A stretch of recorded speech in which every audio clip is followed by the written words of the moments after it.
Hello student, स्वागत है आपका अपने चैनल एकेडमी क्लासेस पर।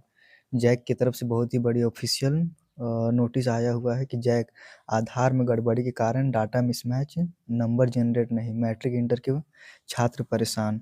PENN की परमानेंट एजुकेशन नंबर की अनिवार्यता बनी बाधक, बोर्ड परीक्षा देने से वंचित हो जाएंगे हजारों छात्र। यानी कि जिनके पास में पैन नहीं है, परमानेंट एजुकेशन नंबर, वो क्या हो जाएंगे, परीक्षा देने से वंचित, यानी कि नहीं दे सकेंगे। तो इसमें न्यूज़ जो है उसको पढ़ते पहले, स्कूली शिक्षा एवं साक्षरता विभाग के निर्देश के आलोक में बोर्ड परीक्षाओं में परमानेंट एजुकेशन नंबर अनिवार्य कर दिया गया है।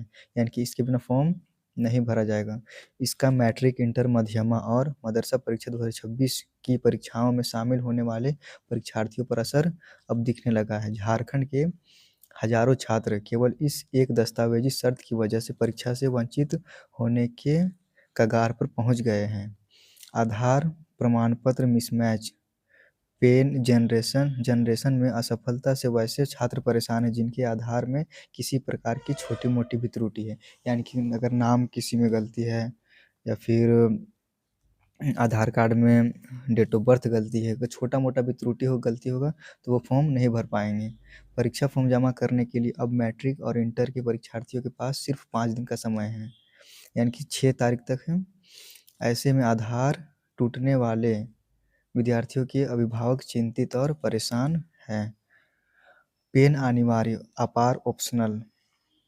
झारखंड अधिविद्य परिषद जैक, रांची और राज्य सरकार की संयुक्त व्यवस्था के तहत वर्ष 2026 की मैट्रिक, इंटर, मध्यमा और मदरसा परीक्षाओं के फॉर्म भरने के लिए पेन अनिवार्य कर दिया गया है।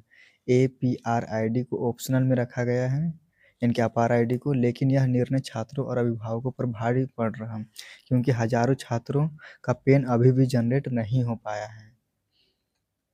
अब पेन क्यों नहीं बन रहा उसके बारे में देखते हैं।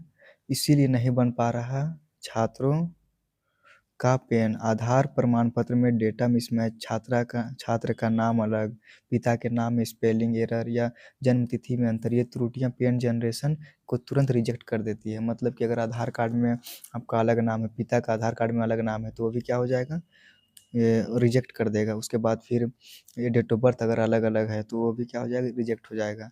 आधार अपडेट ना होने की समस्या, बहुत सारे स्टूडेंट के पास में आधार तो है लेकिन वो अपडेट नहीं है, उसको फिर क्या करना होगा, अपडेट करवाना होगा। उसके बाद फिर पेन जनरेट हो जाएगा। कई छात्रों का आधार पुराना है लेकिन ग्रामीण क्षेत्रों में अपडेट करने के लिए सेंटर नहीं है, क्योंकि वहाँ पे ज़्यादा कैफ़े वैफ़े नहीं होगा, तो फिर माता पिता को प्रक्रियाओं की पूरी जानकारी नहीं। आर्थिक तंगी के कारण दस्तावेज में सुधार नहीं करा पा रहे। पेन सर्वर में तकनीकी बाधा, बीते कुछ दिनों से पेन सर्वर पर स्लो रिस्पॉन्स, एरर मैसेज आ रहा है, जनरेट पेन नहीं दिख रहा है। उसके बाद फिर है यहाँ पर ड्रॉप बॉक्स समस्या, ये वाला ड्रॉप बॉक्स समस्या। कुछ छात्रों का पेन बन चुका है लेकिन स्कूलों का को ड्रॉप बॉक्स में नाम नहीं मिल रहा, डेटा मिसमैच होने पर आवेदन को रोका जा रहा है।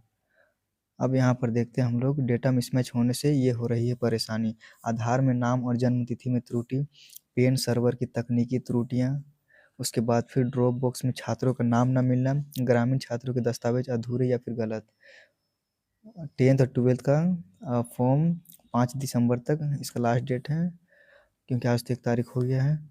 परीक्षा फॉर्म भरने की आखिरी तारीख 5 दिसंबर नज़दीक है। मैट्रिक व इंटर के छात्रों को फॉर्म जमा करने के लिए स्कूल कॉलेजों में लंबी कतारें खड़े रहना पड़ रहा है। अभिभावक चिंतित और छात्राएं घबराए हुए हैं। तो सबसे पहले क्या करना होगा, आप लोगों को आधार को अपडेट करवा लें। अगर कहीं पे नाम गड़बड़ी है तो उसको अपडेट करवा सकते हैं। उसके बाद फिर पेन जनरेट करवा लें, नहीं तो फिर आपका फॉर्म नहीं भरा जाएगा। Thank you.